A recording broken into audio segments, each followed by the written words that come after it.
Hi everyone. So today I would like to talk about something that is special because for the one that didn't know, I at university I graduated in economy in around 2000, early 2001, 2003. And at the same time, I went really deep into the rabbit hole of conspiracy theory. And for a long time, I was really sad and depressive about thinking that we were fucked, that we were doomed, and uh, I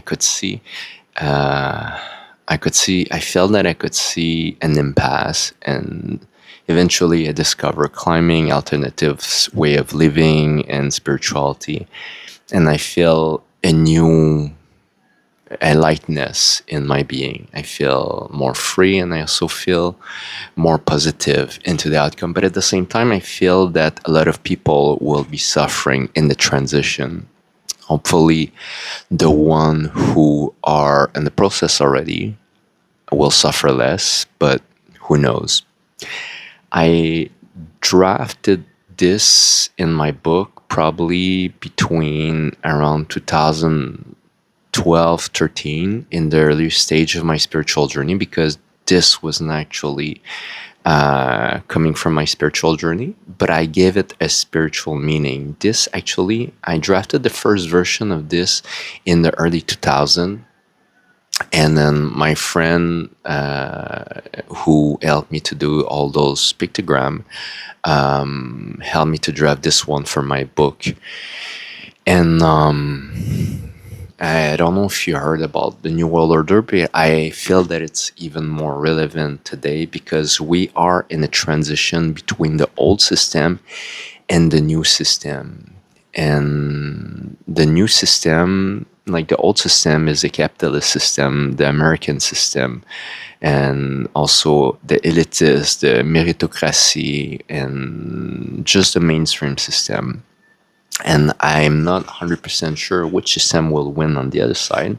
Not sure if it will be a better system, a system with less suffering, less inequality, but there will be a transition. And it's not for us to decide what society we will build, because I feel that what brings human to move from one system to the other is not our intelligence, is not our strength, is not our speed, it's our adaptability. Every time that a species, either human or unhuman, was able to pass a paradigm, was always its capacity to adapt to the new system. So it's not wealth, it's not intelligence, so far in history, it's really about the capacity for adaptation. And what's happening here is that this is where we're now. I drafted that 20 years ago, and so I feel we're already like here, and it's probably even more stretched out. And what happened here is so here it's easy. I don't know if you ever heard of that our society is pyramidal, meaning that there's a lot of poor people in the bottom, middle class in the middle, and the elite at the top. And what's happening in the last 20 years from the time I first saw this to today is that there's a melting or an eradication of the middle class, meaning that actually even this one, it should be like a lot wider at its base and flatter triangle and narrower and in the bubble. So what it means is that there's already a tendency for society to be the eradication of the middle class is that it's going to be only a lot more poor people and a small elite at the top, and the bridge between the two will be almost impossible. So it would be impossible or close to impossible from the lower class to reach the middle class. Now it's still possible, even more today. For the last 20 years, a lot of people became billionaires or millionaires from the middle class, because of the internet boom, the AI boom, etc. But I feel that there's many signs that's already shown that the middle class is gonna disappear probably within the next few years. Some say, I mean, AI and robotics going to take over, they say, up to 40, 60% of 90% of the labor force. Also, in the United States, they have a crackdown on immigration. So, false, undocumented immigrants, which are responsible to take care of the low cost labor, are getting kicked out of the country. And so it's going to raise, and if there's no normal American that want to do the job or not at the price that the immigrant were ready to do it, then it means that the cost of labor is going to raise up, and then it's going to impact inflation to the upward, because everything's going to be, there's not going to be poor people doing the cheap job, and so price is going to go up, and that means it's going to affect mostly the middle class, meaning it's going to be more challenging for middle class people to have affordable living. And so the middle class is going to be having the same money, everything's going to cost more, the same thing that's happening in the last 2 years post COVID. And it's going to, everybody's going to be, if you're not rising up fast enough, then the middle class gonna have less power purchase, and then everybody's gonna be poor. And what I bring economy, conspiracy theory, and New Order in this conversation, I feel it's because it's the awakening that's happening. It's the moment where people are realizing that, first, it's been already a while that people are not working the same job all their lives. So this was also the old paradigm, the generation of my parents, baby boomers. I'm the Gen X, born in 79. But the Gen X and the millennial are the generation where we're already, if more focused on self. Before, there was a patriotism toward a business, toward a government, toward a family, and we have this a lot less right now. And so the self, but it's not just about the self, the ego. It's not just about the self in a selfish way. It's about a self in a spiritual way. What's aligned with myself, like even if we find a good job, we really want to grow. We want to expand. We really want to. We don't want to work for Facebook or Tesla anymore. We want to be the CEO of our own company. And of course there's a lot of drive toward self-empowerment, but I feel it's a teenager process of the spiritual journey on its own. Having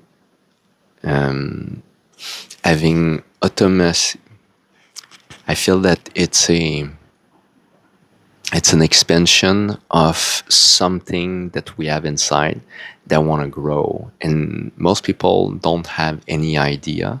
But at the same time, I feel that when we had the middle class, it was easy for the middle class to be comfortable, and comfort on its own was a good excuse to stay where we're at. And as the middle class is dissipating, and it's become harder for the younger generation to like own a home and have decent wage and not overwork yourself. Before, we had good condition of work and decent wage, so we could be part of a comfortable middle class. And so there was no driven factor for us to want more. But now, because we have bad condition of work and we are unable, even with a big wage, to afford buying a house or to just live comfortably, then the suffering that is created forces us to want something different, something more. But we realize, a lot of people don't realize what they want, but they realize what they don't want. And I think this is what the awakening is bringing. That we don't want to be part of the system that is holding the base itself anymore. Because they're staying powerful only because we stay at the bottom. Elon Musk is not rich because he's stealing from the poor. It's only because people are buying Teslas and stocks in whatever businesses he has. It, for me, when we have a wallet, I don't know where's my wallet, but every time we're spending a dollar, it's a vote towards a reality that we want to manifest, even if we think that we like it or not. So a if I buy a Big Mac, or if I buy something that pollute, I don't know, like a car, then I choose to materialize that reality. And there's a lot of people who consume and they complain about what's available. But there is no business that survives if nobody is buying what they offer. So it's us, the consumer, at the base of the pyramid that allow this to happen by opening a wallet.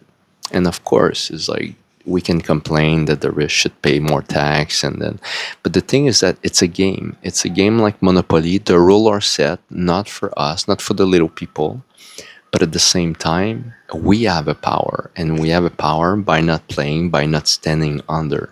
It's like, yeah, but I need to eat, I need to have a shelter. But we don't need to be living in places that cost a fortune. We don't need to be eating what we're conditioned to eat. And it's really difficult to break free from this mentality, from this idea, because of conditioning, repetition of information for which we think is our identity. It's like, well, but I grew up in New York. I grew up in Montreal. Personally, I grew up in Montreal. And then we think that's my identity. That's where my friend, my family is. But at the same time, if it's not fulfilling, just like I left my parents, I love my mom, but I don't live where my mom lives anymore. And we see each other regularly every year. But at the same time, I am not under her power like I was as a kid. I have to be a grown up for me to be responsible of what I want and what I don't want. It's not as much as important to know what we want, but it's important to know what we don't want and to walk away. Either because of a relationship, an environment, could be anything. But we have to be mature enough to walk away from what is not suiting us, for what is unhealthy, for what is pushing off balance all the time. So we can start growing our own roots toward what feels more aligned with ourselves. And when we do that, then the pyramid that is supporting this is in existence. And then when the system doesn't break down because we complain about it, the system doesn't break down because we are expecting and wishing the politician to fix the system, or by the rich to pay more taxes. The system stopped by us stopping to be at the bottom and making it happen. And I think for me, the simplest but the most effective is really every time we are opening a wallet, we have to understand that we're voting for what we buy. If we're buying local instead of Walmart, even if it's cheaper at Walmart, it's cheaper at Walmart because they have no ethic, because they have no ethic toward the provider of what they're selling, but toward their employee as well. And the reason that's the only reason why shareholder and the CEO have so much big bonus. It's because they're siphoning more profit for the top, just like this one. And so if we don't want that, but at the same time we're have a heart, we're selfish, and we want to buy a bag of potato that's $2 cheaper at the big supermarket like Walmart instead of at the local store, then we have to understand that we're contributing to the system. It's like, yeah, but then I have $2 less for buying other stuff. And the truth is that most of us are spending a lot of money for which we don't need. Most of us are stuck in overconsuming. We're overconsuming in so many different ways. Most of the thing that we overconsume, it's because it's impulse coming from conditioning. If we subtract ourselves from media, we automatically consume a lot less. We have less impact, less influence. But the system knows that. The system knows that. And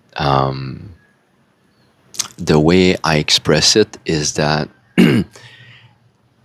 at least in rich country, they have they created a system to sell cheap stuff for the poor people to numb their own suffering. So the rich people are numb because they can buy expensive thing to numb themselves, so they cannot care about others.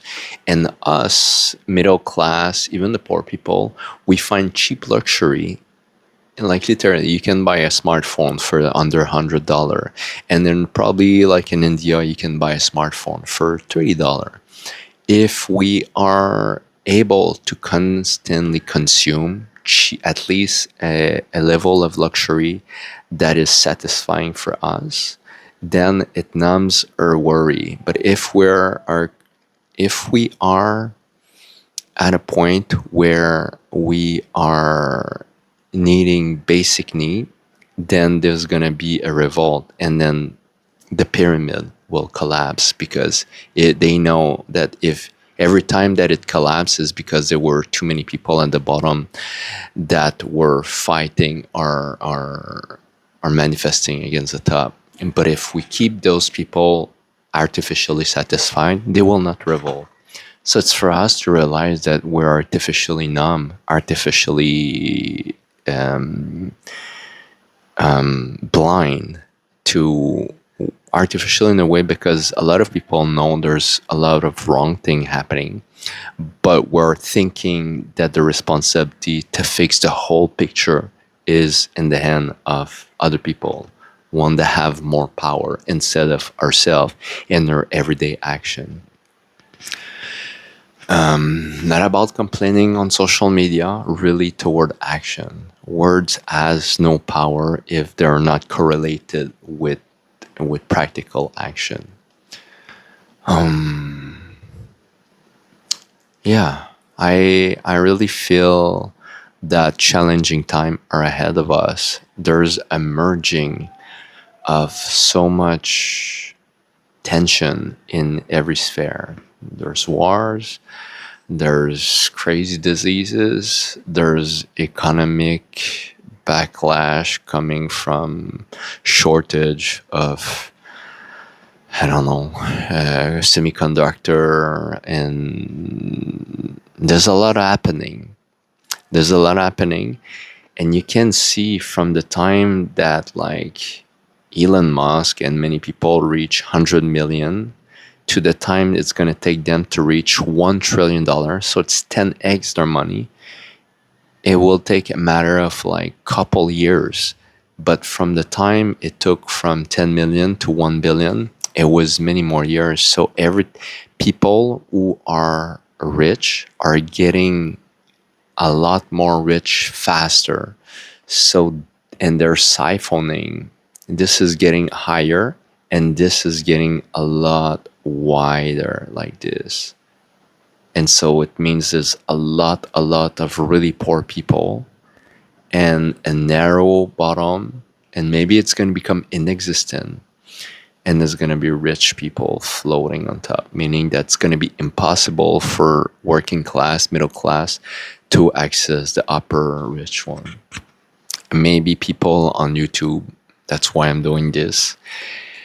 But yeah, so the goal is not to like strive toward being part of the bubble before everything collapses. It's just to not, I mean, I have nothing against people who make a lot of money, but as well, I'm not buying anything that I don't really need. I try to stay away from things that I have a process where every year I check my stuff, and if I didn't touch it for the last year, I'm getting rid of it, and I'm trying to live with the minimum.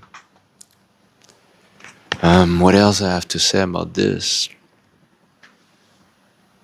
Yeah, I'm observing, but I'm trying to be also positive, focusing on my own inner journey, on sharing the message, I don't know what people can learn and receive and absorb from this, but it's nothing is meant to create fear, negativity. It's really the for me it's a spiritual journey. I was really sad and depressed for a long time in my early 20s, even mid 20s, and then realizing that the power was in my hand. For a long time I didn't work a lot just so I wouldn't earn too much money, just so I would just focus on earning as much as I needed.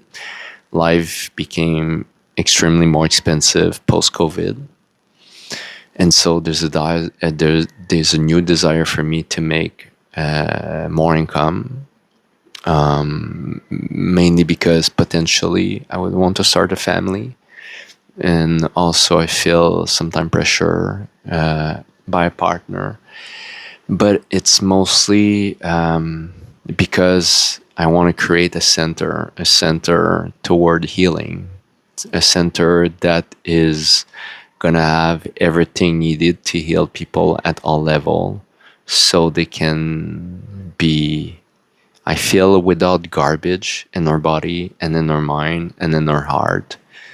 Then it doesn't matter what the outside world look like. I feel